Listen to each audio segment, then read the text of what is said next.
graduation has been very memorable, but very...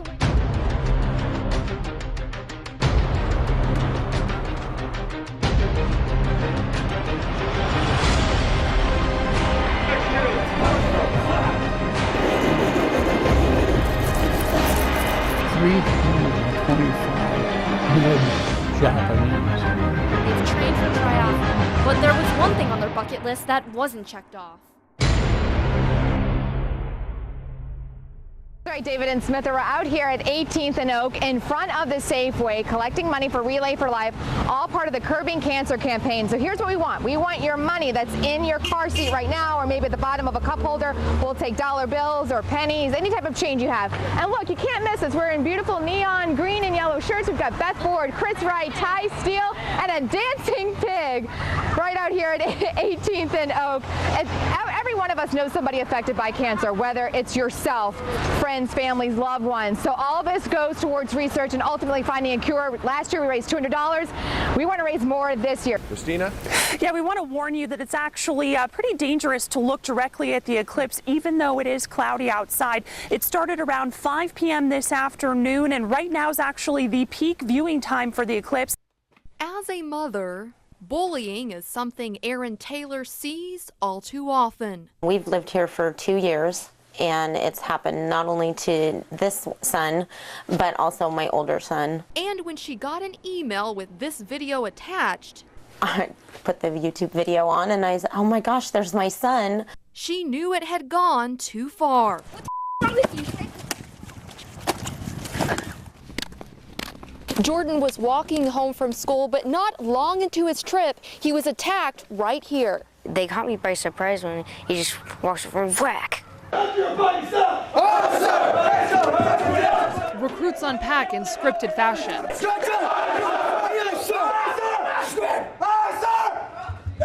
They call home. Get behind the white folks! Get behind the white folks! Also scripted. This is recruit Pro. I have arrived safely at MCRD San Diego. I am next level contact. We'll be back also now. So no matter 2 to 3 weeks, I love you. Goodbye. Electric clippers go to work, leaving recruits nondescript. The buzz of the barber shop is a brief reprieve from the screaming, but perhaps the quiet gives the recruits time to wonder what they signed up for. They're the words of a mother in mourning. The willow branches are bending now with wilted leaves of pain. The memory of your lonely voice is haunting me again. But they're no solace for Albany's Rebecca Miles, whose 19-year-old son Jacob was murdered 4 years ago. I would wait for him to walk through the door. I sat there for the longest time just waiting for him. Daybreak, September 11th, 2008. A Lynn County Patrol Sergeant rounded Camp Drive at Murder Creek Drive and found Jacob dead with a gunshot wound. It's kind of ironic that, Jacob Myers was killed just a few feet from Murder Creek. Detective Mike Harmon is one of 2 Lynn County investigators on Jacob's case. He said Jacob was at a friend's house the night that he died. He then left with a friend and was dropped off at Knox Butte. For sailor Kevin Hansen, That theoretically tells us where the wind's coming from. Give me 100 forward. the water is his favorite place to be. You get on the water and you forget everything you're doing, all your troubles when you're on the water. But it hasn't always been a breeze for Hansen. Well, I sailed before I broke my neck. Confined to a wheelchair following a ski accident in the 70s, Hansen says he never would have reeled back into the habit had it not been for a special boat. And we're sailing. Now, as the executive director of World Wheelchair Sports, he's using the Quadzilla to help other disabled folks get back on the water. So it's just basically an auto helm. Equipped with a joystick, making it easier to maneuver around. So when I turn left, I push the joystick to the right. He hopes to show others that sailing can be accessible in a not so accessible world. That's really what today's all about. Showing folks who think they can't do stuff that they can. I mean, if I can do it, anybody can do it. Sometimes I get frustrated when I'm riding down the street and I see a bucket in someone's yard and it's been exposed to the elements so long that it's just cracking and stuff. You know, I feel sorry for the bucket because they're incredible instruments. My name is Todd Irving. I've been playing 5-gallon plastic buckets for 12 years. Playing music, for one, you speak out non-verbally and, you know, with messages that probably are more explicit. We can indulge in overabundance of things that really don't matter, you know, but a lot of times just the simpler things, you know, the most unorthodox or discarded things, you know, can be really significant. When I was a kid, I used to have really, you know, lousy Christmas. My grandma hated Christmas lights. Eventually, when I grew up, I decided to, you know, begin building this thing. It's a lot of work, but, you know, it pays when I see how happy they are. Some of the old people, they feel like they're going back to when they were kids. And you see how much joy they get out of the whole thing. And especially now, since the economy is so bad, some people don't have money to go to the movies and waste, I don't know, a ton of money in entertainment.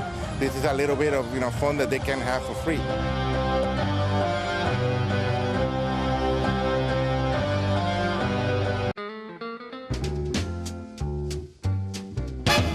Here on Tasty Tuesday, we normally reserve food carts for the month of July. But when I got a call about this joint, I just knew we needed to get back on the street. The whole idea behind it is not just to serve good food, but it's to help people who had been in my kind of situation out before. And that's people who've been, you know, ex-offenders, I guess you could say. My name's Justin, and we're at the Streets Food Cart on 6th and Lincoln, and today we're gonna make some brioche cinnamon rolls. The brioche dough, it's a real simple dough. It's an all-in-one dough. We put some yeast, flour, salt, a little bit of sugar. So we'll do a little half a cup of cold water, softened butter,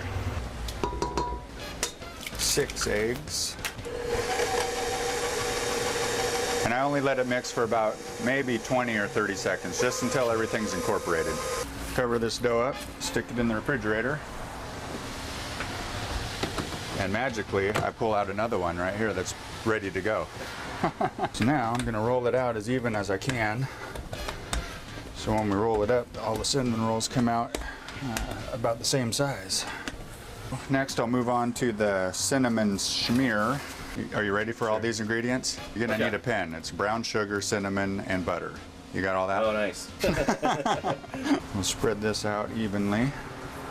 Now this is kind of the fun part of cinnamon rolls, is just rolling them up.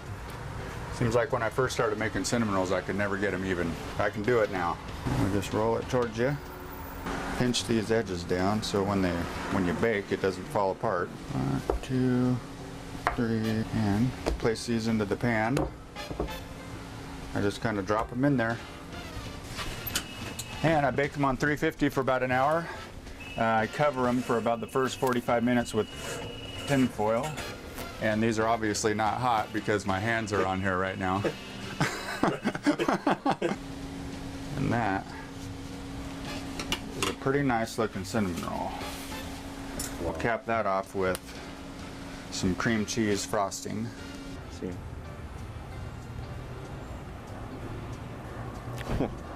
I'm just saying. Yeah. Wow. Yeah.